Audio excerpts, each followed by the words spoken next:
மாவுச்சத்து குறைந்த உணவு தேடல்ல இதுவும் ஒரு முயற்சிங்க. இதுக்கு சுத்தமான காட்டன் துணி எடுத்துட்டு ஓவர் நைட் ஊற வச்சிருக்கிற முழு கருப்பு உளுந்து அது நல்லா தண்ணீர் பார்த்தீங்கன்னா தெளிவாக இருக்கிற அளவுக்கு 4-5 டைம் அலசிக்கணும். அதே மாதிரி அதுக்குள்ள இருக்கிற பிஞ்சு விதைகள் முளைக்காது, அது ரொம்ப கல் மாதிரி இருக்கும், அதையும் எடுத்துடலாம். அதுக்கப்புறம் இந்த பையில போட்டு நல்லா கட்டி ஆணியில தொங்க விட்டுட்டோம் அப்படின்னா, இன்னைக்கு காலையில தொங்க விடுறோம் அப்படின்னா அடுத்த நாள் காலையில அழகா முளைப்பு வந்துருங்க.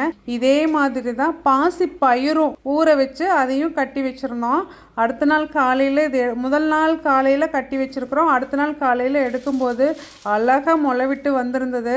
இப்போதைக்கு நான் என்ன யோசிச்சு வச்சுருக்கேங்கன்னா, இந்த முளை கட்டினது எல்லாத்தையும் வெயிலில் நல்லா காய வச்சுட்டு வறுத்துட்டு இது கூட ஏதாவது சேர்த்தி மாவை அரைச்சி வச்சுட்டு காலையிலையோ சாயந்தரமோ ஏதோ ஒரு நேரத்துக்கு இது கூழ் மாதிரி செஞ்சு இது கூட காய்கள் வச்சு சாப்பிடலாம் அப்படின்னு முடிவு பண்ணியிருக்கேங்க. அந்த பைகளை கையோட நல்லா கசக்கி அலசிட்டு சோப்பு எதுவும் போடாமல் நல்லா அலசிட்டு அந்த காய வச்சிருக்கிற ட்ரேக்கு மேலே கவர் பண்ணி வச்சாச்சுங்க. அதை டைரெக்டாக சன்லைட்டில் தான் வச்சுருக்குறோம்.